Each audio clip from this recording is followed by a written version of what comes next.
Hello everybody and welcome back to another episode of Vegan Proteins Muscles by Brussels Radio. My name is Danny. And I'm 𝐬𝐝𝐿. And this is our 40th episode.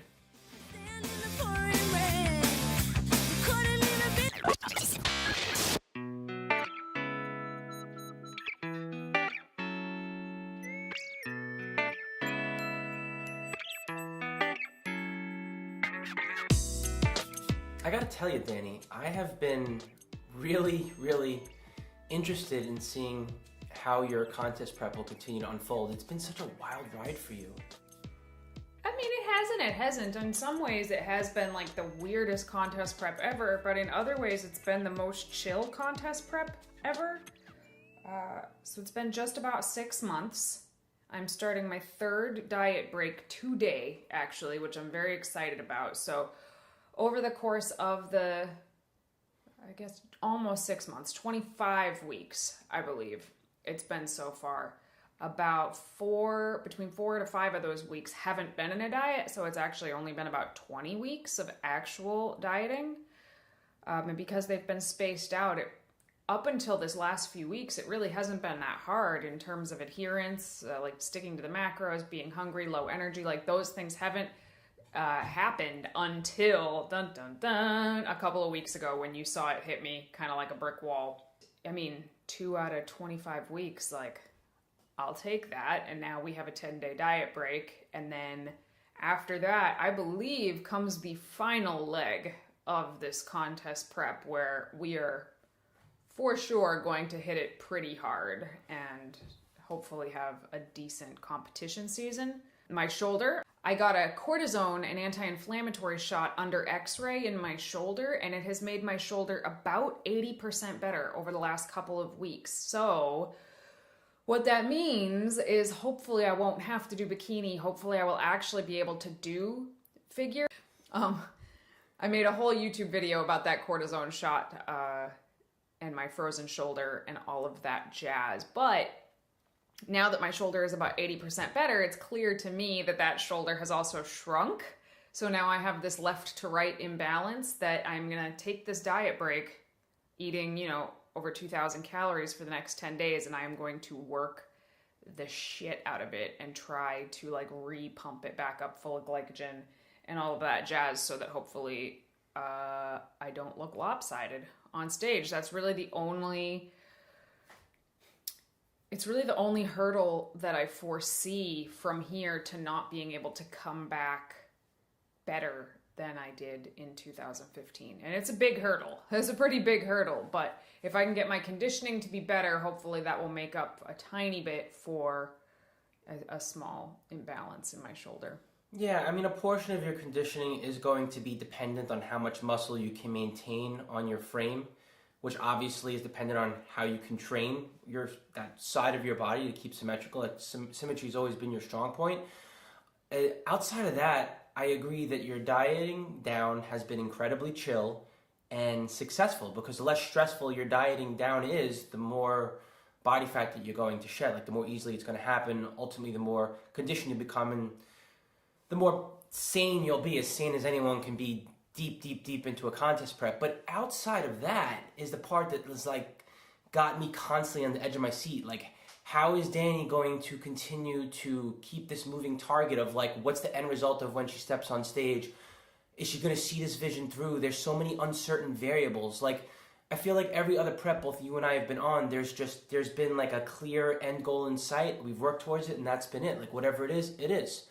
But now it's like there's just so, like, the prep itself just keeps evolving over weeks and months, and it's admirable to me to see you be able to power through all of that, because as you know, when you're dieting hard like that, you can't think straight sometimes, and it seems like you got a good head on your shoulders, and that's pretty cool. And it's definitely been the most interesting prep to date for me, like from an outsider's perspective, watching it unfold. Well, thanks. I've actually, for the most part, I've really enjoyed this prep. The only real wrench in the works has been this stupid shoulder.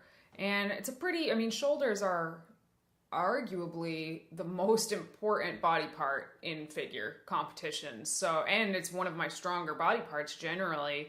So to see it just kind of deflate, and I'm hoping that's exactly what happened, is that it deflated, like it just doesn't have the glycogen in it because I haven't really been able to use it lately.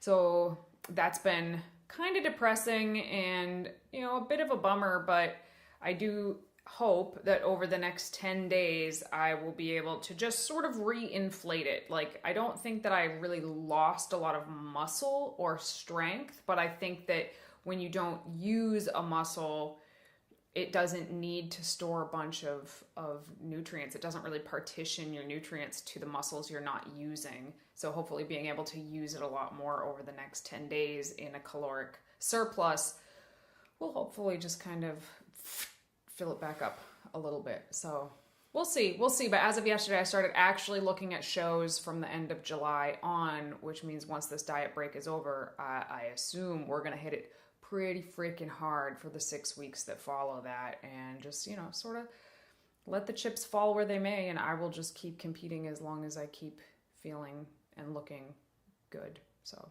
we'll see what happens. Yeah, I guess a little bit of real talk before we move on. I guess my question to you is what is your main motive for making sure that no matter what happens, you see this prep through? Because there have been many times throughout this contest prep that you've considered pulling out because of the limitations, because of your frozen shoulder, the uncertainty, the timeline. Like, you know, was it stubbornness? Was it the fact that you haven't competed in a while? Is it time to represent again? I mean, like, I know those are like kind of things that I'm wondering if they've kind of skewed your judgment, but once they haven't skewed your judgment, you figured out like, hey, I believe that the time is now to not pull out of this prep and to start another one next year. What caused you to make that decision to see this through? Like, seriously, I want to know. Well, first of all, I had intended to compete last year. I had intended to compete in 2017, which would have given me a year and a half of an off season, which would have been sufficient to make improvements. But because that year was just so full of tragedy, I didn't make the improvements that I wanted to make, and I decided very quickly, like, no, I'm not like mentally in the headspace to be dieting right now. Like, I was digging my heels in and sort of resenting my diet within a couple of weeks. And that was, to me, that was a clear sign that, like, yeah, I don't think this is a good idea. But now this year, I feel like, although, yeah, the tragedies continued to carry on, and it's just kind of been like, well, you know, life is going to keep happening. And there's nothing I can do about it. And if I just keep waiting for everything to be perfect, I'm never going to do this. And at this point, it's been a 3-year off season, 2 3/4. It's been a long off season of working really, really hard and making a lot of improvements. And more than anything, I feel like I mentally, the dieting is always the hardest part, right? It's always the hardest part, I think.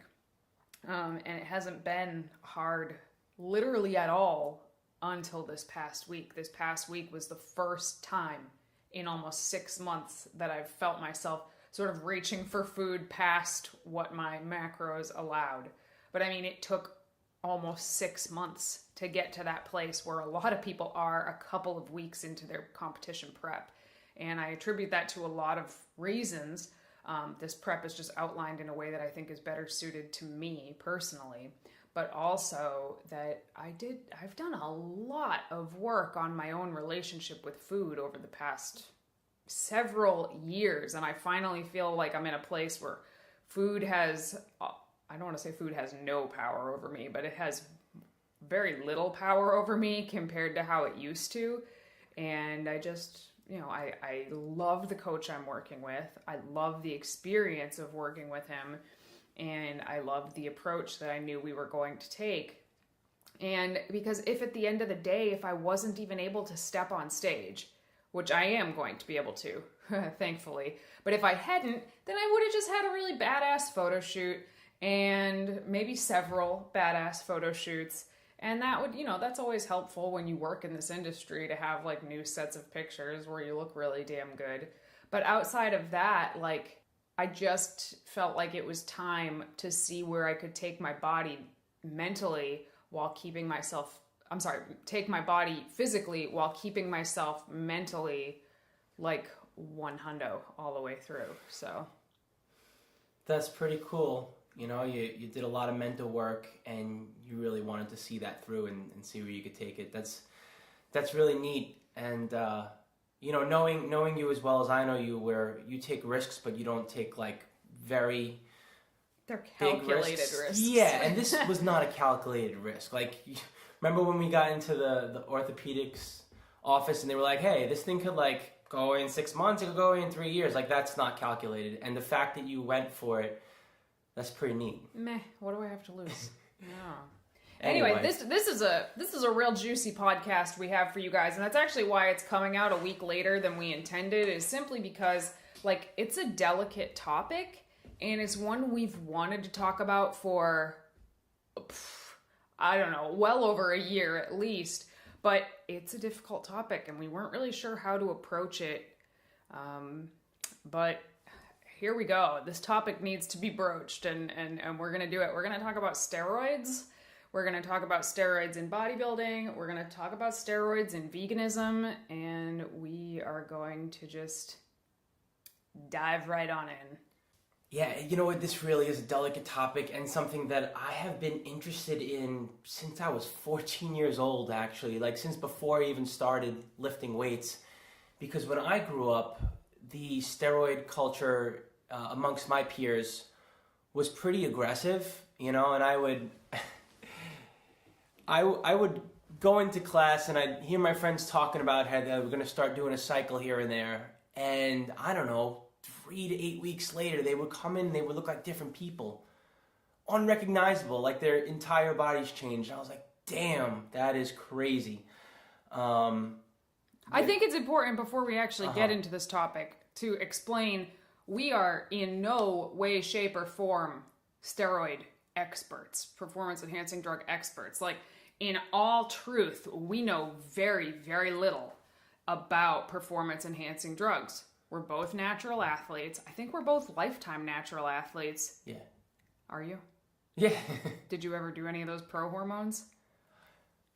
Well, when pro hormones were legal. Okay, so we'll get into that. All right, we're gonna get into that. Sure. But that's what so I've never taken anything from the banned substance list ever. But if you actually look at the banned substance list, it's enormous. I mean, there's hundreds and hundreds and hundreds of things on there. So a lot of times when people think steroids, they think it is like, I will take a steroid, and it is like the steroid. It's like the marijuana. It's like the steroid. You know what I mean?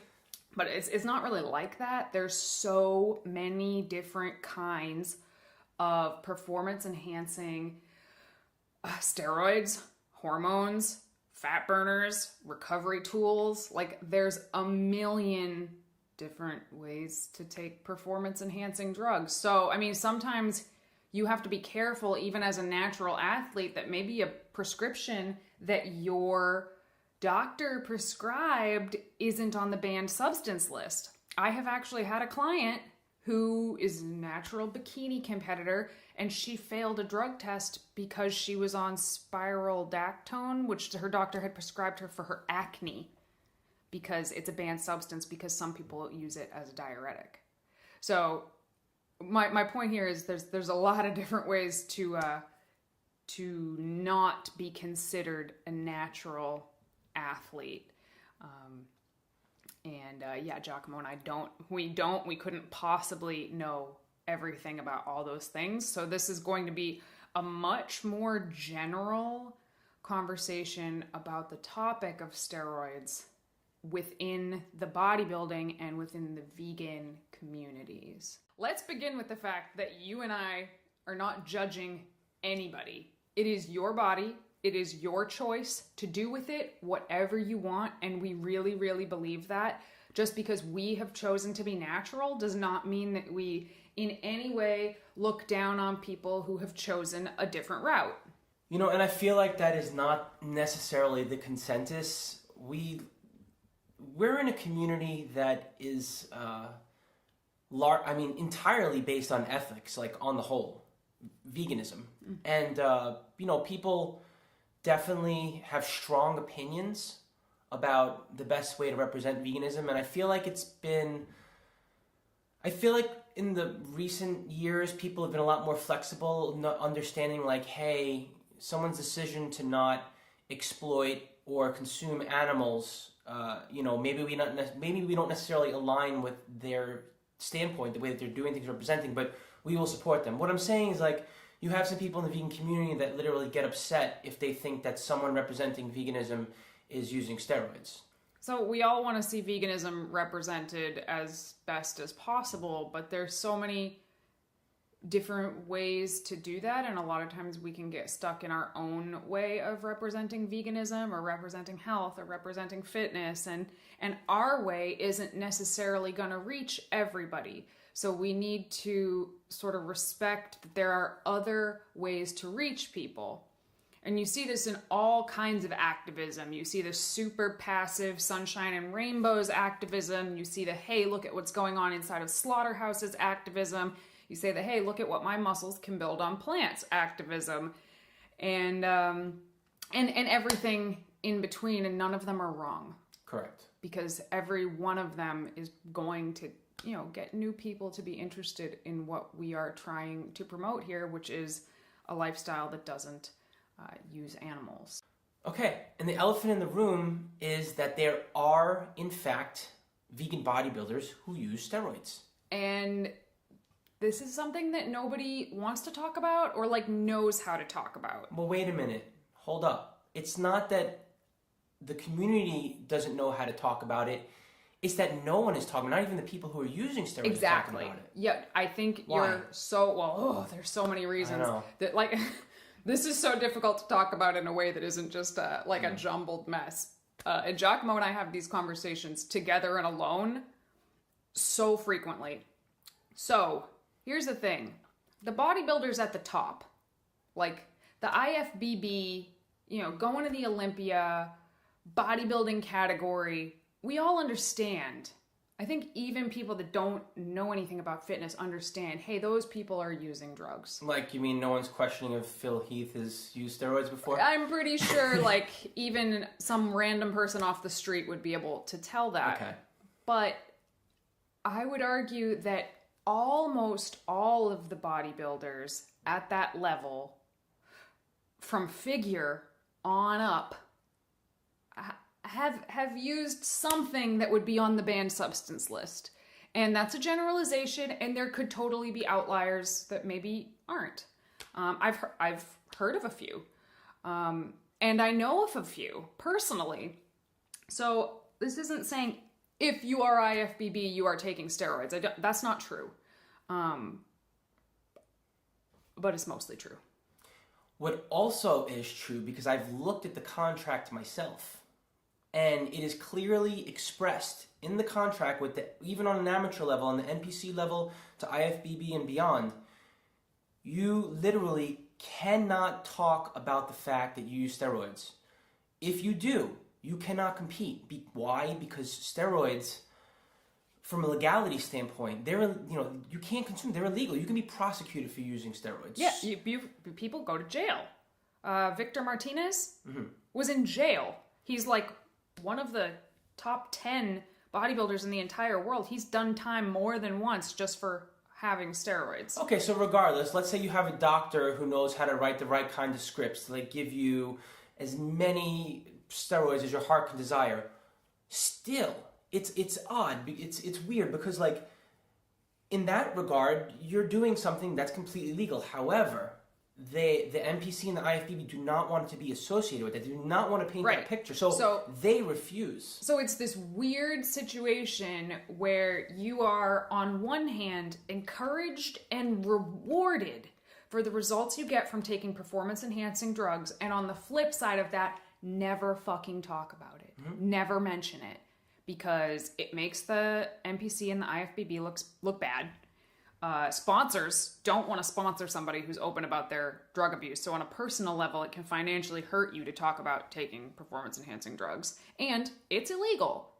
So there are a lot of reasons why people don't talk about this. And I don't fault anybody for not talking about it. It's dangerous for an athlete to talk about it. And I have a lot of respect for the handfuls of them that do talk about it really, really openly. And if you go on YouTube, you'll find a lot of people that are more than happy and willing to talk about it because they're not competing in the IFBB or the NPC. They're just people who take cycles and are really impressive athletes, but they, aside from the legality, they have no reason to not talk about it. And they share their experiences with others to help people make the right choices for them in the least damaging ways possible. Go on. But like John Meadows talks openly about his steroid use. Mark Lobliner talks pretty openly about, you know, what he says is like, what happens between me and my doctor is between me and my doctor. And I mean, hello.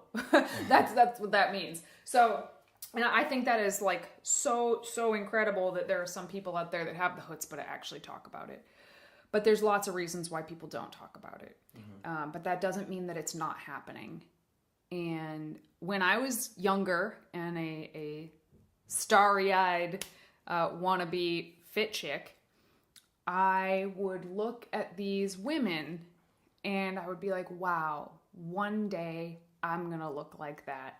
And 𝐬𝐻𝐭, having grown up like in a, I don't know, steroid culture, for lack of a better word, would look at me and he would just be like, honey, that's not possible naturally. And I would be like, nuh-uh, it is. That person's natural. They totally said they're natural and I completely believe it.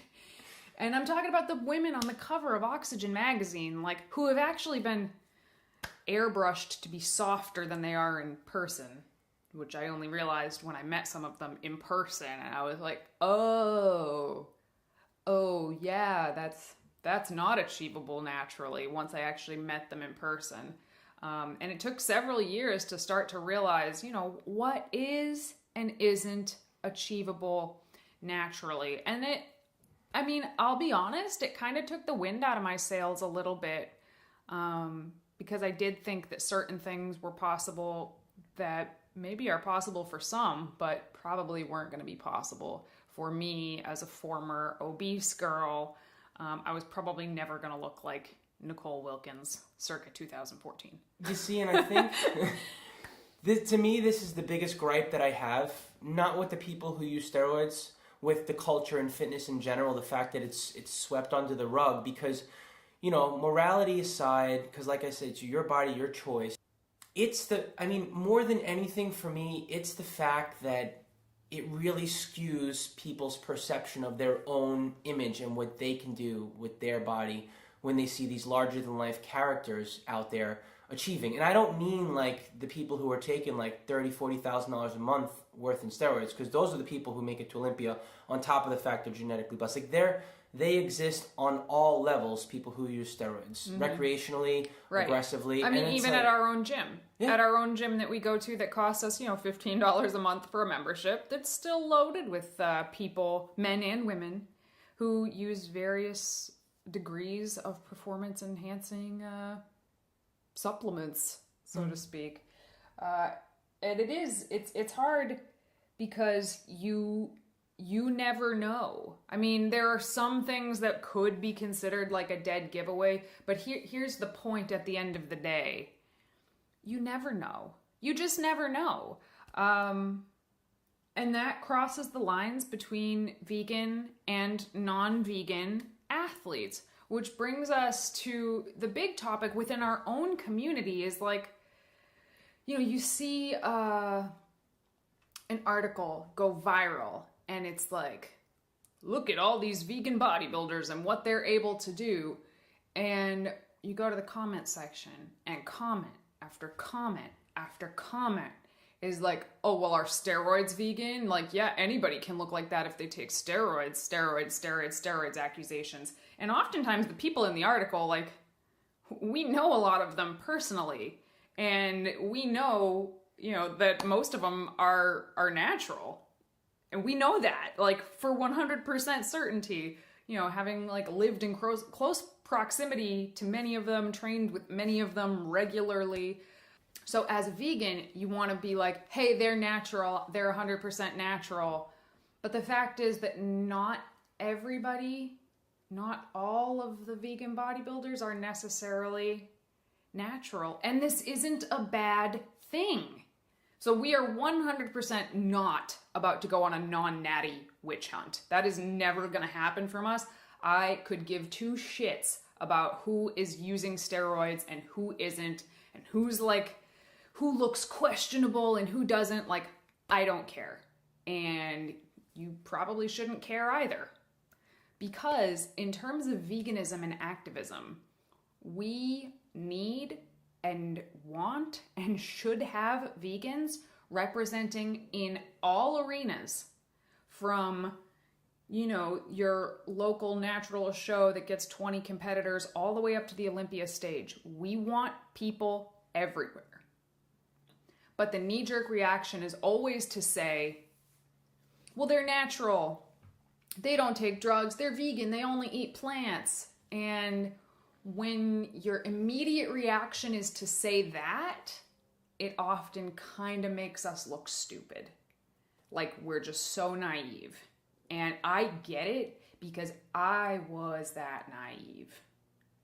You know, I don't know that people are trying to stick up for veganism in essence, like, hey, you can do this on plants only, no steroids. I think people just want to feel that they can relate to these fitness icons within their community. And if you're choosing to remain natural and you want to look up to somebody, you just immediately assume like, oh, I can do that because they're doing it and they're vegan, you know? But not realizing that, yeah, everyone's approach is different and they may not be natural. It's a really hard thing. I mean, I still think it's a hard thing to kind of walk that line when some random person asks me at a Fit Expo, for example, like, what do you say to the people that say vegan bodybuilders are on steroids? My answer, some of them probably are. Like, I don't know how else to say it. Some of them probably are, but it's not nearly as many people as the general non-vegan population thinks. And I feel like there's a huge double standard here, because when you see a Phil Heath or a Kai Green, the comment section there isn't like, well, steroids did that. It's usually like, wow, what a beast, what a monster. It's like when they are not vegan, we just accept the fact that these people are probably using steroids. But it's their hard work in the gym that got them to look like that. Like, I'm not saying they don't work hard, but we've talked about like what testosterone injections can do for somebody on this podcast before, and we'll talk about it again in a little bit. But when they're non-vegan, we just accept that they're some kind of superhero. When they're vegan and they look like that, well, it's just got to be the drugs they're taking. And that's ridiculous. That's so ridiculous. Whether someone, you know, the whole point is like, this person can achieve this incredible feat on the same playing field as all these other people, doing the same things that all these other people are doing, and they're not eating meat or dairy or animal products. Like, that's incredible, and we should be applauding that. Not like, oh, well, this person sucks because they chose to take steroids. Like, let people represent in the way they want to represent. So here's the way that I see it. Here is what I think the difference is. Okay, on the whole, like, representing a plant-based diet is freaking awesome. Like, someone can achieve something on a plant-based diet, that's great. But when I think of someone representing veganism, I think of someone representing a lifestyle, making a conscious choice to live compassionately and to do as little harm as possible. And here's the difference. When someone takes the route where steroids becomes their main catalyst for change, yeah, I mean, it's good that they're consuming a plant-based diet because it's the most healthy way to do something with inevitable health risks. But the diet is not necessarily what's escalating them in their, in their chosen way of going about it. It's the synthetic steroids, which are also, by the way, vegan. Yes, I know, crazy as it sounds. Wait, I've always wondered about this. Are they? I mean, as vegan as I know that testosterone shots are generally synthetic, but I'm sure there are some that aren't vegan. I don't know enough about it. I don't either. So to answer the actual question, are steroids vegan? 𝐬𝐮𝐬𝐫𝐷𝐿, and my answer would be like, I don't know. I think so. I don't know. But this is one of those gray areas where it's like, unfortunately, we live in a society and a world where in order for a drug to be approved, it had to be tested on animals. It's like, You try to do as little harm as possible. Are you not going to take an NSAID when you're in pain to bring your inflammation down? You probably are. Has it been tested on animals before, that drug? Yes. So, I mean, but that aside, you're right. Like, there may be, I feel like all steroids are synthetic. I have no idea. Anyway, I have no idea. Like we said, we don't know enough on this subject, but obviously there are vegan steroids. But my point here is that to me, it's like these larger than life icons are representing a lifestyle, not a plant-based diet. And that's okay with me. I'm okay with that. So I guess the takeaway from this particular part would be like, it's their body and it's their choice. And if someone is not outwardly proclaiming that they are using or juicing or whatever, it's not even worth the personal attack. Like, it's not even worth it. They have valid reasons for not talking about it, for not being able to talk about it. And unless someone comes out and says, I'm 100% natural, which is a whole other thing, that pisses me off. Those people piss me off. But if someone just isn't saying anything at all, just let know that people have their own reasons and just let it be, and just be thankful that we do have vegans representing in all of these different arenas. These people might make more change towards veganism than any one of us. So just keep that in mind. Like, is it the way you would do it? No, maybe not. But it's not your life. So, you know, I'm not trying to diminish what you just said, but I am going to challenge it. The people that you hate when they say that they're all natural, but they take steroids. What do you do? Here's a hypothetical question of sorts, but also a moral dilemma. What do you do if you signed a contract saying that basically we're not going to like test you for steroids, but you can't talk about it, or you can't compete with us? What do you do when the media interviews you and says, are you natural? How do you answer that question? Well, first of all, I mean, I don't see that happening very often. I don't see news media interviewing somebody and being like, yeah, but do you take drugs? Like, I'm not saying it doesn't happen, but I'm not seeing it happen very often. Giacomo's making a face like he does see it happen very often. Not very often. I have seen, okay, so I saw this one interview years ago with Dana Lynn Bailey, DLB, who... she's not vegan, but her husband is vegan now, which is super rad. But she is mostly plant-based. Take that for whatever it means. And I remember the interviewer did ask her something like that. Something along the lines of, do you take X, Y, or Z? And her coach stepped in and said, she doesn't even take aspirin. And that's when I was like, all right, then, okay, we're going to do this. And it was one of those instances where it's like very, very obvious that this is not achievable with just hard work. But there they were saying that she didn't even take an aspirin, which didn't outright answer the question, do you take this or that? It was just, I don't even take aspirin. So, I mean... I think it's a tough situation for the athlete to be in, and I do think there are like ways around it, but it's when people either come right out and say, I'm a 100% natural athlete, and it's like, you know that they're not. Or at least you're pretty sure that they're not. That's kind of shitty. But the super, super, super, super duper shitty thing, which I have never seen, by the way, thank God, is I've never seen within the vegan community, is when a non-natural person goes and tries to compete in a natural show. Mm-hmm. If you are knowingly using performance-enhancing drugs and you go and compete in a natural competition, I think you're a piece of shit, personally. Well, here's the thing. We are fortunate in our main chosen sport of bodybuilding to have two sanctioned organizations, or I should say different sanctioned organizations, where there is a drug-tested bodybuilding world and a non-drug-tested bodybuilding world.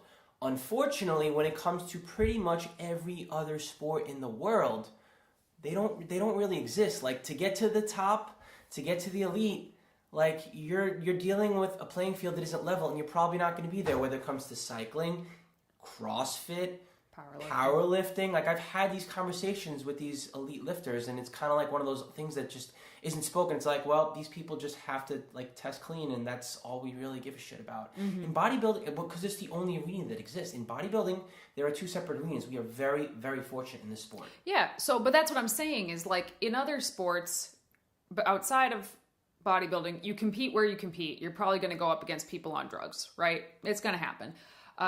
In bodybuilding, if you are natural and you choose to compete in untested events, more power to you. We totally have friends that do that, and I have like nothing but the utmost respect for them, because they are walking into an unlevel playing field knowingly, deliberately. They have chosen to go up against harder competition, and like, wow, that's awesome to me.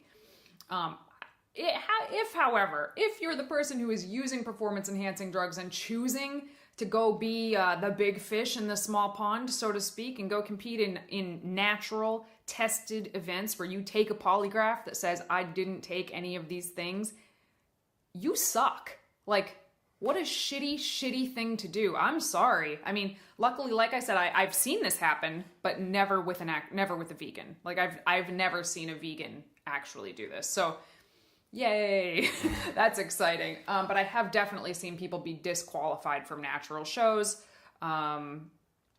for cheating, essentially. That's cheating. No two ways about it.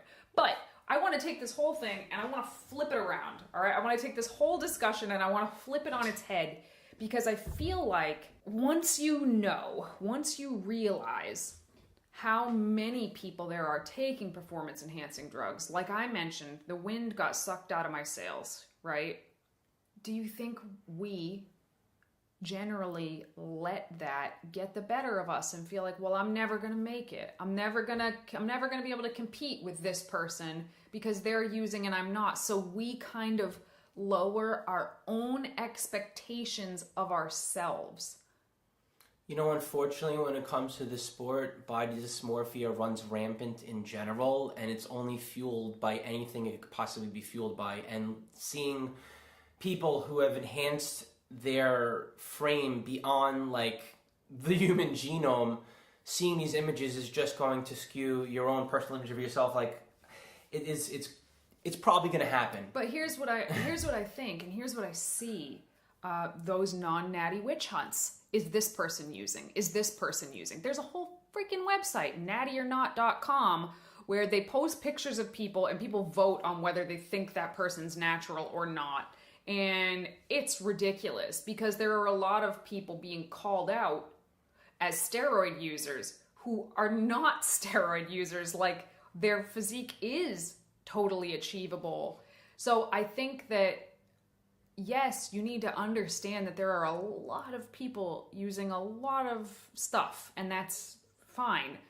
But there are a lot of people who look really, really damn good naturally. Like, incredibly impressive physiques that are natural. And this is why I come back to that statement that I said a while ago, like, you never know. You never know. So you need to stop placing those limitations in your own head. Like, yes, you want to be realistic, but maybe be like a little unrealistic. Like, maybe shoot for a physique that's a little bit out of your league. Like, you need to keep pushing yourself. Once you settle for this idea that, like, I'm never going to be able to do that, well, then you're never going to be able to do that. Like, whatever you think you're going to be capable of doing, whatever limitations you set in your own mind are going to become reality. If you think you're never going to exceed this physique, I promise you, you're never going to exceed that physique. Do you know what I mean? I do. And I think this is where my opinion of bodybuilding as an individual sport comes from. Because as much as it is a competitive sport where you go head-to-head with others, it is ultimately a race against yourself, basically, and figuring out how you can become the best possible version of yourself. Here are the facts. Whether you're pushing yourself beyond your genetic limitations or whether you're seeing what you can do to maximize your body within your genetic limitations, they're still your genetics. And everybody's genetics are different. Everybody's skeletal frame is different. Everybody's propensity to build muscle, muscle insertion points, aesthetics are very individual unto yourself. And no amount of steroids and or lack thereof, no amount of like training for the next 30, 40 years is going to make you look like somebody else. You're going to look like yourself no matter what. You're going to look like the most enhanced, best version of yourself over time. And that's when I think the focus ultimately has to just be on you and where you can take your own body and realize that you can actually change it a whole hell of a lot. Yeah, so what Giacomo meant by like steroids aren't going to change you, obviously they're going to change you. But if you have a blocky frame and like not the greatest shape, and you think you're going to take steroids and suddenly look like you have a perfect X frame, no, you're just going to be bigger with a blocky shape. So like genetics plays a huge role. And I've seen many women decide to go the drug enhanced route, and all they've done is taken their perceived flaws. You know, let's say they had a thick waist. Let's use that as an example because that's a big one. If you have a thick waist and you start taking steroids and you don't change the way you're training significantly, that waist is only going to get thicker. Like, you're not making muscles smaller by taking steroids. So if you have an off shape and you take drugs, you're just going to have an off shape and be bigger. But to the point, like, I just feel like we come to the realization that that a lot of people that we looked up to are using some kind of drug, and it's kind of like finding out Santa Claus isn't real, and you just kind of throw in the towel and you stop trying as hard because you just feel like, well, what's the point anyway? I'm not going to get to this place. And I feel like this is a relatively new phenomenon, like in the past 10 years or so. People didn't look at Arnold in the 70s and say, well, he's taking drugs, so why am I even going to bother? They just went and trained as hard as they freaking could, like Arnold, even though they were probably never going to look like Arnold. Nobody looks like Arnold. But they used it to motivate themselves. And I actually think that is better than being like, well, I can't do it, and just stopping. And Eric Helms has been on a tear lately on the Instagrams. And I would, dude, go look at that. Go to his page. Helms 3DMJ, I believe. And scroll through his feed until you see black and white photos of people, like jacked people. And he is finding all of these athletes from like the 1800s and early 1900s who could walk into a world competition today and rank. And the purpose of this is testosterone wasn't even discovered until 1935. Anabolic hormones weren't even a dream until 1955, and were not even being used outside of Russia until 1965. So if you want to get an idea of what is achievable without steroids, because steroids weren't even a twinkle in someone's eye at that point, look at the athletes from 1950 and earlier.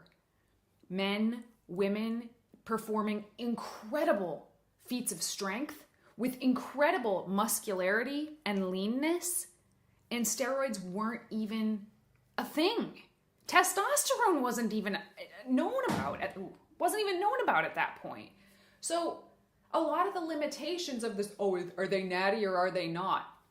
We don't know. True story. I've been into fitness for almost 25 years, and it shocked me to see some of the athletes, like an in-depth research abstract of athletes from the 1930s and what they were capable of. I'm like, holy crap. Like, even me to this day did not realize just the kind of feats from an era where it could literally be proven, like, hey, there's no, like, beyond a shadow of doubt, they couldn't have used steroids, didn't exist. And I was like, whoa.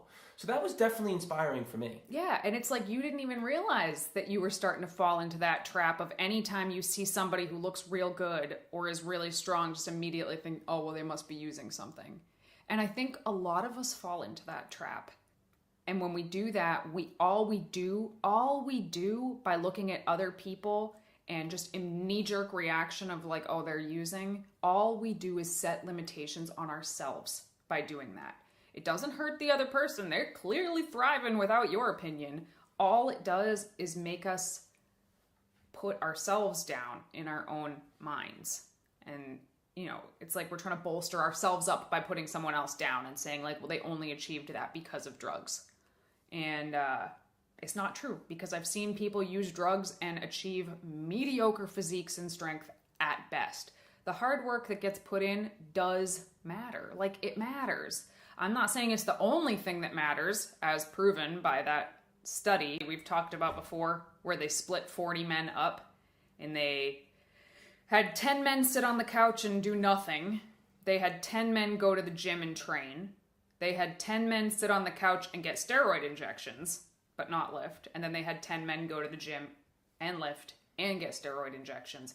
And the men sitting on the couch getting the injections built twice as much muscle as the men not getting injections and going to the gym. That pisses me off. Right. So I can't listen to that. This is why I'm saying, like, steroids, it's not an easy conversation. No. Because there's no question, like, holy shit, I can sit on my ass and get a shot and build more muscle than I'm getting busting my butt in the gym every single day? Like, ugh, man, that's a little deflating when you think about it, isn't it? But that still doesn't mean that you're not capable of incredible things without taking substances. Like, there's a reason that Giacomo and I have chosen to be natural athletes and not go that other route. There are a lot of reasons why somebody would choose to stay natural instead of taking the performance-enhancing drug route. And, you know, that decision is up to each individual. And I've had conversations with clients who have decided, hey, I think I'm going to give this non-natural route a shot. And, you know, that's more power to them. That's their own decision. Obviously, I can't coach them anymore because I don't know anything about that. But, you know, I respect everybody's decision to do what they want. But, you know, obviously, I believe that the body is capable of some really impressive things without performance-enhancing drugs, or I wouldn't have chosen this more challenging route. But a lot of it, for me anyway, is because it's a more challenging route that I enjoy it. It's like a puzzle. When you're taking steroids, you can do you can do almost everything wrong. Like I just said, you could sit at home on the couch and eat ice cream and build muscle. You don't have those luxuries as a natural athlete. Your nutrition better be on point. Your training better be on point. Your recovery better be on point, because there's nothing else helping you. It's like a logic puzzle that you have to put together and then back that shit with really hard work every single day. And to me, that's just way more rewarding personally. Tell us about your brush with pro hormones back when they were legal. Well, for one, I guess I didn't even realize necessarily what I was taking. But let's see, I want to say 18 or 19 years old, somewhere around that time, and pro hormones had just hit the scene on the supplement market, and they were like, you know, this is a way to like get some crazy results, and this is totally legal and legit, and you could compete in natural bodybuilding and take pro hormones. It was you were considered natural. And I did one 30-day cycle of pro hormones. What are pro hormones? Pro hormones are basically a precursor to testosterone. So in other words, you ingest this substance, and because you're ingesting it, has to metabolize, and so you don't get a whole lot of it, but you do get some conversion to testosterone after you ingest the pro hormones. So it's kind of like 5-HTP is to serotonin, right? Sure. Yeah, that sounds about right. And basically, I did one 30-day, I guess we'll call it a cycle of them, or you know, whatever they were. And man, I know my bones grew. And then at that point I was excited, and I had started taking another one. I think I was like 14 days in, and I'm like, this shit ain't right. like there's something wrong here, and I'm not going to keep doing this. I had a friend of mine who took them, and they got a little bit of gynecomastia on their chest, and I'm like, what the hell is in this sauce? And at that point, I'm like, this is obviously like, it's legit as far as like bodybuilding is concerned. Like natural bodybuilders are using it, and I want to be on the same level playing field as them when I compete in my first show, because I was getting close to my first show. And I just made the executive decision, like, well, if this stuff is making my bones grow, it can't be good for me, or at least it can't be considered natural, not in my mind. And how long was it after that before they were banned? Not very long, about a year afterwards. Yeah, and I mean that's another good point. Is like you could walk into GNC or Vitamin Shop and walk out with banned substances. Like just because something is a banned substance doesn't mean that it's illegal. Not every banned substance is illegal. A lot of banned substances are in pre-workouts, they're in recovery formulas. So like you really do need to check out the ingredient list when you buy stuff if you're planning on competing and, you know, putting it side by side with the banned substance list. Because, you know, that little story might have made somebody think like, oh, 𝐬𝐿𝐫𝐷 did steroids. But like back in the day, those pro hormones were like you could buy them off the shelf like a multivitamin. And it was perfectly legal within natural bodybuilding, and many bodybuilders from that era, everybody did them until they were banned. You know? Not everyone, but many did. Right. And as it stands right now, perhaps there's stuff that we take that isn't banned that will eventually be banned. Like that's kind of part of the game, is you have to keep up with the banned substance list and, you know, make sure new stuff gets added to that list every day. I think there's some stuff that hadn't been banned yet that we were like looking at ourselves, because like, hey, we're in this natural bodybuilding playing field, but I think we made the decision that we didn't want to take it. Right, because sometimes when something does get banned, what's a good example of something that was banned not that long ago? It was the stuff that Billy got that I was like, what are you getting? Oh, DHEA? DHEA. Yeah. That was just banned. Was it? Just a couple years ago. I thought it was always banned. I don't think so. I think certain organizations banned it, certain didn't, and then WADA, the World Anti-Doping Association, considered it like blanket statement, like, hey, this stuff is banned, and then every national organization banned it, because there's some of that gray area where things are about to get banned, and some organizations jump on it sooner rather than later, and then eventually they all ban it. When they do ban a substance, they usually give a grace period, like you can't have used it in like the last 6 months or a year or 2 years or 3 years. But most natural bodybuilding organizations have a clean for 7 years, and that's a long time. However, that recent study just came out that said that if you have done anabolic hormones at any point in your life, it does give you an edge for the rest of your life, which a lot of the arguments have been like, if you stop taking a hormone, then you lose all of your muscle, right? Which to the most part is true. You will lose a lot of muscle when you stop taking steroids, but you're not gonna lose your bones. You know, you're not gonna. And apparently, there's something that happens on a cellular level that's sort of like how we talk about muscle memory. Like you're more likely to build that muscle back without the steroids going forward. So, yeah, that's a brand new study, and I haven't totally digested it yet, but I'll find it and I'll link it in the show notes. But it is interesting. You can build satellite cells, and you have a certain period of time in which to build them, and those cells like surround the muscle, and they tell the muscle like, hey, we can grow to a certain size. And if you're able to synthesize protein a lot faster, and you're able to grow muscle at a lot faster rate during the period of time where your body's able to grow satellite cells, you can grow a lot more than someone else. So yeah, like your muscles may not be overly enlarged anymore because you can't recover as fast and synthesize protein as fast, but you still have the propensity to build more muscle than had you not taken steroids. And also, obviously, your bones are bigger, so they'll just look more aesthetically pleasing on your frame overall, even though they won't be as large. Your muscle bellies won't be as large when you're natural. So we got some questions when we posted that we were going to do this episode in the Muscles by Brussels group. Some of the questions we have answered just by way of this conversation, but I do want to cover some of the ones that we haven't. Ken, I believe we answered those questions. Jennifer, I'm pretty sure we answered her question. Jeff, okay. So, Jeff Palmer, owner of Clean Machine supplements, who is a lifelong natural and has been vegan for over 40 years, I think, which is super impressive. And he has one of the most impressive physiques that I know. And obviously a Clean Machine is one of the handful of companies that we back 100%. He asked, if someone chooses to take performance-enhancing drugs, are they aware of the side effects, and do they use any products to counter the side effects? I'm so glad he asked that question, because like I have been wanting to interject here while we go through this podcast. It would be irresponsible of us to not, no, we don't know just how bad the side effects are from steroids, because haven't done the research, because we don't coach people who use them and we don't use them ourselves. But it would be very irresponsible and foolish of us and naive of us if we did not talk about the obvious health risks to taking steroids.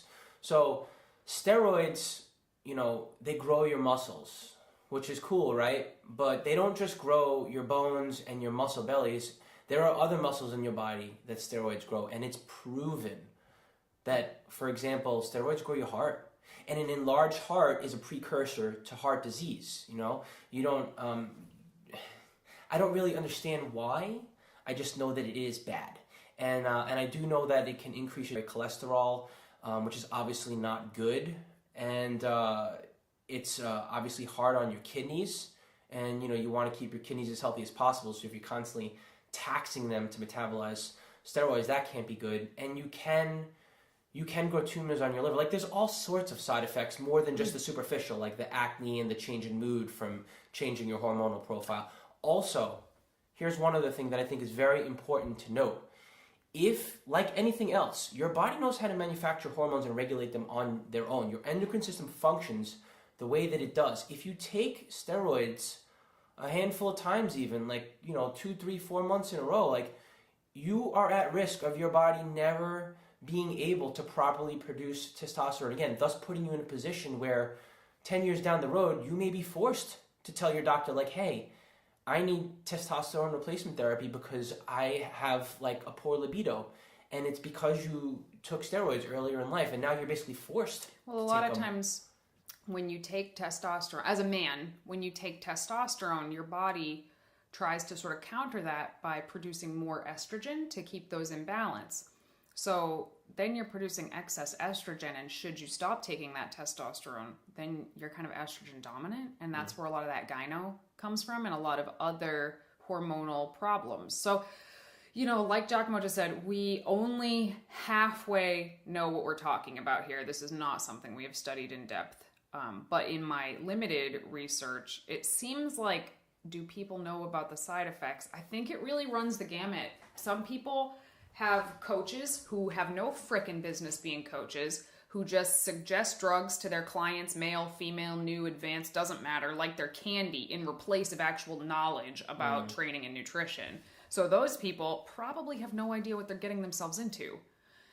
And it runs all the way up to people who know exactly what they're getting themselves into and taking all sorts of supplements to sort of counter the effects of the steroids and to support their endocrine system, support their liver function. So, there are people who know what they're doing, and there are people who don't know what they're doing. Are there still risks to the people that know what they're doing? Probably. I don't know. Maybe they really do have it figured out. I don't know. But I know that there are people all over the place. There are people hurting themselves tremendously, and there are people who seem to be thriving. I think you need a lot of money to be the person who's thriving. A lot of money, because those supplements, you need to take a ton of them, and they are not cheap. And we have both heard stories of people spending tens of thousands of dollars a month on their stack and their supplements to support their stack. And yeah, I'm sure ultimately you can limit the risks, but when your heart grows, your heart grows. But there are, and the next question Jeff had is, besides steroids, do they use any other drugs like HGH, insulin, etc. for additional growth, and or drugs for shedding fat like thyroid drugs, clenbuterol, and DNP? Yeah. So we have just kind of been lumping them all together here in terms of performance-enhancing drugs. And like I said, the list is hundreds of items long. But I think that what I have seen is that there are more women abusing the fat burners, the thyroid medication, which I was just talking to a client last night, that thyroid medication is not something you would think is being abused by female competitors. But I, at 130 pounds, could walk into my doctor's and probably be like, I think I have a sluggish thyroid. That's and they would prescribe me hypothyroid medication to speed up my thyroid, and I guarantee you I would drop more body fat that way. So, I mean, that's a doctor writing a prescription for me that is definitely performance enhancing, and I would be using it as such. I'm not saying if you take a hypothyroid medication because you have hypothyroid conditions that is illegal in natural competitions. As long as you are taking something not for the purpose of bodybuilding, it's allowed. So like that client I had that failed the drug test because of the acne medication, once she proved that she was taking it for acne, she was able to keep her trophy. But where do you draw the line? Who's telling the truth and who's not telling the truth? You don't know.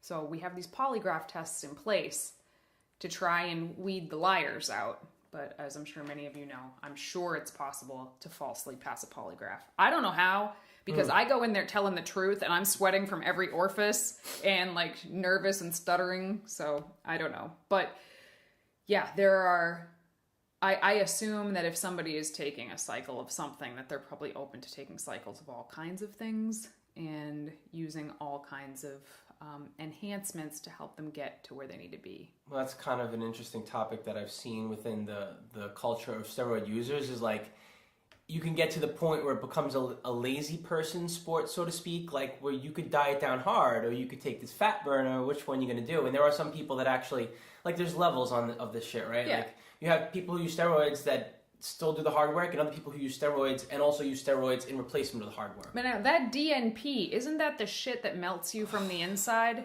Yes. Is that it? It's and you can't do anything about it. You're dead. Once your insides are heating up, you're in the hospital dying, and there's no way to save you. Ugh. And that was literally just because you were too lazy to diet, or that you basically wanted the fast track to diet. Or that you had a coach that told you to take something and you just didn't know any better. Unreal. These coaches, ooh, they make me so mad. And then Jeff's big question, and this I think is the toughest question, is how do you respond to those accusing true natties of drug use, especially when we are dieting and under 7% body fat? Funny how so many people accuse me of juicing when I'm cutting. I think it's so rare to see someone contest ready. The assumption is the only way you can get that lean is by using drugs. This, I think, is the hardest possible scenario. And I think I've only been accused of using steroids like twice in my whole life, and it was like the happiest moment. Like, as a natural competitor, when you get accused of using steroids, like, it feels so good. Well, I want to be accused. I don't think I ever have been. I'm kind of sad about this. Somebody tell me. We have been by proxy by being in a couple of those videos. Sure. Okay, I'll take it. No one said, oh, Danny and 𝐿𝐿𝐼𝐿 are on drugs, like... But they were like, everybody in the video is on drugs. And I was like, yay, I'll take it. But I think that something, like, you want to counter these arguments kind of with facts. And a lot of times people don't realize when they see pictures of natural bodybuilders, because they look so big and so shredded, they look larger than life in photos. But in person, we're usually not that big. People are usually quite surprised to see how small some of us are. And that's kind of sad, but it's the truth. Like, to see a natural bodybuilder step on stage at 200 pounds or above is obscenely rare. Mm-hmm. Obscenely rare. I think the most famous natural bodybuilder ever is Doug Miller. And I want to say he steps on stage in the 190s, which is huge for a natural bodybuilder. Low 190s at best. My own coach literally looks like an alien by the time he steps on stage, and I think he stepped on stage at like 155 this year. Tori Washington steps on stage in between 140 and 150, I believe. Myself, I step on stage at 120. 𝐿𝐿𝐼𝐿 steps on stage at 170. Ish. Around there, yeah. I mean, the point is, in pictures, we look enormous. In real life, we're really not that big. So letting people know that when they accuse you especially online, usually is enough to make people be like, oh, never mind. If it's in person, or if somebody continues to like combat that logic, you're not going to win this fight. They've already made up their mind, and their accusation honestly says more about them than it says about you. Which brings me back to my earlier point. Don't be that person. Don't be that person that's accusing everyone under the sun of taking steroids when you don't know. I'm not saying don't be skeptical. Don't, use your own knowledge in the back of your mind to be like, I don't know. But what good does it do? What good does it do to throw those accusations around? Who does it help? Like, I don't really think it helps anybody. I think more knowledge about like what is and isn't possible, how much muscle can you actually gain in a certain amount of time, how much fat can you actually lose in a certain amount of time, how much fat-free mass can a person have, generally speaking. Learning these things is going to be super helpful to you. And then when you meet that noob with the stars in their eyes that thinks they're going to be the next Arnold Schwarzenegger, you can gently explain to them, some rough guidelines of what is and isn't possible, while still encouraging them to like shoot for the goddamn stars. There are people that literally get into bodybuilding that haven't understood yet, that think they can make it to the Olympic stage. I've met them, I've spoken to them. It's yeah, and you gotta, it's like you don't want to like shoot down someone's dreams, but you also, you hate to see someone be so unrealistic because they're eventually going to get hurt once they figure it out. But let them. Yeah. Let them come around to it. I mean, I never thought I was going to step on the Olympia stage, but I definitely thought that Nicole Wilkins' physique was attainable for me, and that I pushed. And you know what? In those periods, I learned how to push myself, and I learned how to work really goddamn hard because she worked really goddamn hard. And yeah, I mean, she had some help on the side that allowed her to push harder than I would ever be able to push, but I still wanted to try and keep up. And there's a lot of value in those periods of your life where you do push really, really hard, trying to keep up with these superhumans. Yes, eventually you need to kind of learn like, maybe that wasn't the smartest thing for me to do. Maybe there are smarter ways for me to do this as a natural athlete. And, then at least you have a foundation of really hard work. So I had a very good understanding at a young age on, what was natural and what was not. And what motivated me was finding natural bodybuilding organizations back then. Mm-hmm. And it just helped me push hard. And I honestly and truly thought that everyone that competed in natural organizations were lifetime natties. And that, once that truth was brought to the surface and I realized that it wasn't really true, I kind of got discouraged a little bit. But, and I guess I should give you some context here. So you have to be drug-free for 7 years to compete in a natural organization. That means that you could theoretically have taken steroids for like 3 years in a row, non-stop, then got off them for 7 years, grown your frame to a very large size, and have the propensity to build more muscle naturally than someone else who had not taken steroids, and you can compete in a natural organization and go right to the top. And, knowing that, and knowing that that is my playing field, and all I have, like, what do you do for those people? I guess the way that I rationalize it well is like, well, if someone's done steroids and they want to still compete and now they choose to be natural, like, who's to say that they can't compete? Like, why am I placing that kind of limitations on them? And honestly, at this point, it hasn't really deterred me from trying my hardest to work my way, to try to work my way to the top in national organizations. But it was definitely eye-opening for me. I mean, how'd you feel about that when you figured that out? Well, in 2015, my last competition, I got creamed by somebody who had admitted that they had used stuff like a few years prior. So I don't even know how they ended up on the stage with me. Luckily, I got third place at that show, which is actually good, because if I had gotten second place, I would have been pretty crushed that I only got second place because one person who admitted to using drugs beat me. And technically, they were breaking the rules because it was a couple years and not 7 years. I don't know what happened. I mean, I don't know how it happened. It's not my business, know? And I say this to all my clients, and I genuinely mean it. You can't control who shows up. You can't control who you're on the stage with. All you can do is be the best version of yourself that you can be. And you could show up to like a show 2 weeks in a row looking exactly the same and place completely different, just depending on who else shows up. But the point is, like, yeah, you can, there have been shows where I look like the biggest girl on stage and it does not look good. And there have been shows where I've looked like a pipsqueak on stage and it doesn't look good. So, you know, you can't control who else shows up. You can't control if someone who is not, you can't control if a cheater shows up on stage and you're competing against a cheater that day. Oh well, like, it sucks, but 'tis the nature of the sport, unfortunately. But to just look at somebody who looks better than you and immediately think they must be taking steroids just says that you have imposed limitations upon yourself, not the other way around. Your accusation of somebody else just makes you look small, honest to God. And, you know, there are people, I've done it, 𝐬𝐮𝐬𝐽's done it, we've all done it. And over the past year or so, I just keep forcing myself to step back and be like, you know, my instinct is to be like, not natty. And then afterwards I'm like, well, I don't know. Maybe they really are, like, maybe they're that good.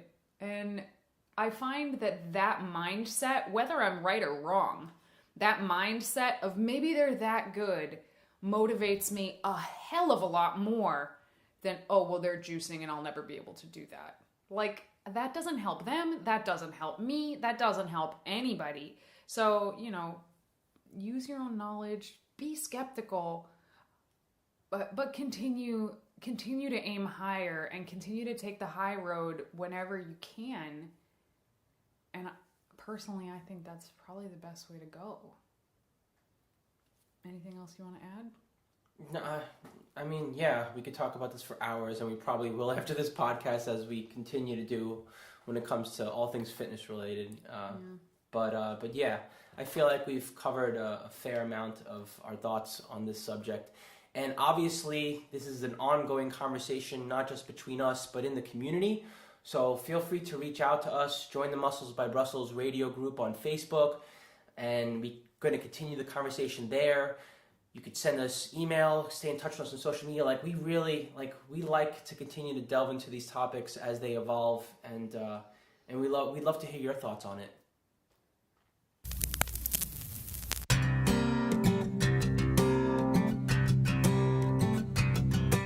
So we have a couple questions here. The first one is from our listener Dirk, and he went in for surgery this week for a tibial shelf fracture, so a fracture in his shin, and he wants to know if we have any tips on recovery. Yeah, and it may be sometime, but creative ways of attempting not to lose too much muscle, keep my cardio up, and adjust my diet. So I don't exactly know what Dirk's limitations would be. I would assume that he can't put weight on that leg for a while. Yeah, that's what I figured. So this is a tough one if you can't bear any weight on your legs. I mean, technically you cannot bear weight on one leg, but couple of things. My first recommendation would be stay on top of your diet. It is so easy to just be like, I'm injured, and like just let everything fall apart. And I say this as somebody who's been injured on and off for the last 6 months. But the tighter you stay to that diet, the better off you're going to be. So make sure you keep your protein up. That's going to help limit the muscle loss from not training. And also remember what I talked about way at the beginning of this podcast, that sometimes it looks like you lost muscle, but you didn't. You might have lost a little muscle, but it looks worse than it is. The muscle is just deflated and depleted of nutrients because you're not really using it. So diet is the first thing. Going on diet, you also don't want to necessarily be on a deficit or at maintenance. It helps to eat a little more. You recover faster when you have more nutrients. That's a great point. In terms of exercise for the lower body, this is tough, but what I would recommend is doing some BFR training for your legs. So you want to get knee wraps and occlude your upper thighs. So you Google occlusion training, and you're going to wrap your upper thighs at about 80% of the tightness of the band. So basically you're like tourniqueting your legs, okay? And then sit on a chair and do leg extensions with just body weight. Just straighten your leg and squeeze your quads and do, traditionally BFR training is 4 sets of 30 reps on the first set, 15, 15, 15, and you rest 30 seconds in between each set, and you keep the bands on the whole time. This type of training was originally utilized by the NFL, I believe, and popularized by Dr. Jeremy Lineker, and it is a great way to drive a ton of blood and nutrients into the muscle with light loads. So it was originally used for injured NFL players so that they would not lose muscle mass even when they were too injured to really weight train. So you could do this with seated leg extensions and then roll over onto your belly onto a floor or something and do lying leg curls just with your legs, no weights at all. If you really squeeze those muscles and you've occluded the tops of your legs, like right at the groin area, you are going to work those muscles, and you could do that every other day until you're able to bear weight. I also think it's important to find a licensed professional who knows how to prescribe a proper rehabilitation program for you. And when it comes to physical therapy, not all of the therapists are geared towards athletes. And I think it's important, if you're going to put your time and energy in something, to find the right kind of therapist. There's a website called clinicalathlete.com, and it's basically a directory of physical therapists that they've known to work well with athletes. Like, they know how to rehab an athlete as opposed to someone who, say, hurt themselves on the job. Mm-hmm. And lastly, for cardio, there's a couple of things, and you might not have access to them, but I'm going to put them out there anyway. I've been using this as like a warm-up for my shoulder, but an ergometer. It's like an arm bike. It looks like a stationary bicycle, but the pedals are up at your shoulder height and you pedal it with your arms. It looks like the weirdest, wimpiest machine ever. It's actually really hard. Another alternative is you could use like a rope pulley. So not every gym has these, but I've been seeing them more and more lately. It's like a never-ending rope. So you sit down and you just keep pulling the rope down, and it basically is in a loop and it keeps coming down. That's a great one as well. Alternatively, you could do upper body exercises in sets of like 60 seconds. So really, really light. It's not the greatest cardio comparatively, but it's certainly better than nothing if you don't have access to those. But more than anything, just to circle back to what Danny was saying, I think mindset is everything. Anytime I could look back to a time that either one of us were injured, the longer that we were licking our wounds and thinking negatively, like, oh my God, why did this happen? What are we going to do now? The more delayed the longer it was going to take for us to recover, and the more likely we are to like just veer completely off track and not do everything we can to fix it. And I forgot swimming. I mean, that's the most obvious one, but yeah, if you have access to a pool, that's great cardio too. Next question is from Kelly, and she says, wondering what you guys think of raw diets in terms of health and body comp. Am I crazy, or did 𝐬𝐝𝐾 once compete as a raw bodybuilder? I'd be interested to hear his observations. It seems to me raw food diets are making a comeback, both in the 80-10-10 variety and higher fat. Just wondering if you think they have any place in a bodybuilder's diet plan and how that might work. This one's all you, babe. This question follows me over the years, huh? You did it to yourself. Yeah, well, I kind of got caught up in the culture way back in the day when I used to live in New York City, and there was like a pretty big raw food scene there. And, it was it wasn't socially inhibiting in New York City, because that was like, there was a decent scene for it. And then I moved away and I moved to Oregon. I realized, like, wow, this is kind of like something that most people aren't doing, and I should really think about what I'm doing. Aside from it being socially inhibitive, while it was possible to bodybuild on a raw food diet, I don't think it was optimal, and I think it made the process far more complicated than it needed to be. And I don't want to say it necessarily put me at a disadvantage, but it definitely made things very challenging, as far as like balancing out the kind of foods that I needed to get in, preparing my foods. I don't feel like it's the most optimal way to bodybuild. I think it's possible, but I think you have to be really, really strategic about the way you feed yourself. But you didn't do 80-10-10 or anything like that. No, the 80-10-10 wasn't really a thing when I was doing it came out like right when I was on the cusp of transitioning over, like. But how do you think you would have done as a bodybuilder if you were doing 80-10-10? Oh, bad. Sorry. Protein is super important for bodybuilding, and on a caloric surplus, and for someone who has a very fast metabolism, you may be able to get in enough protein to meet your requirements to build and muscle and to recover quickly from workouts. But if you are not blessed with a super fast metabolism, and if you're dieting down on top of that, chances are you're not going to be consuming the optimal amount of protein, not for health, but for to be a high-performing athlete whose number one goal is muscle hypertrophy.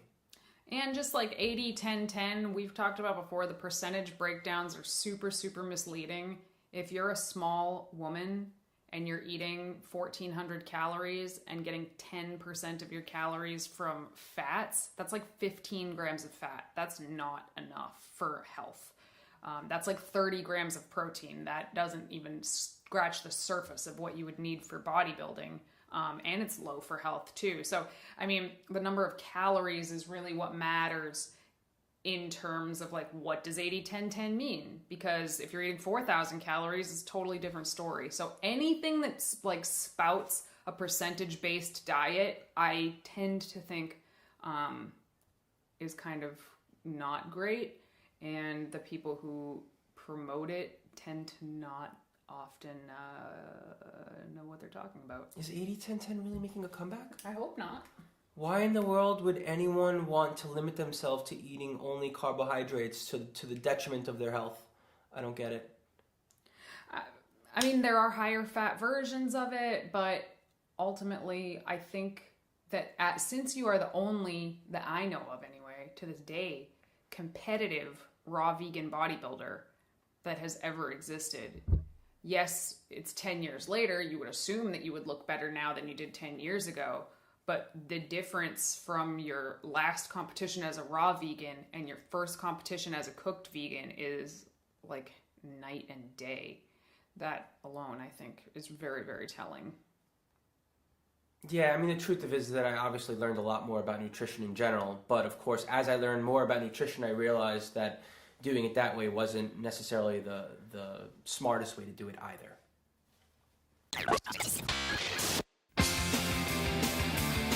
All right, everybody, that concludes another episode of Vegan Proteins Muscles by Brussels Radio. Feel free to keep this conversation going with us on the social medias at Vegan Proteins and at Muscles by Brussels, especially in our Facebook group, Muscles by Brussels Radio. You can type that in the search bar and find us.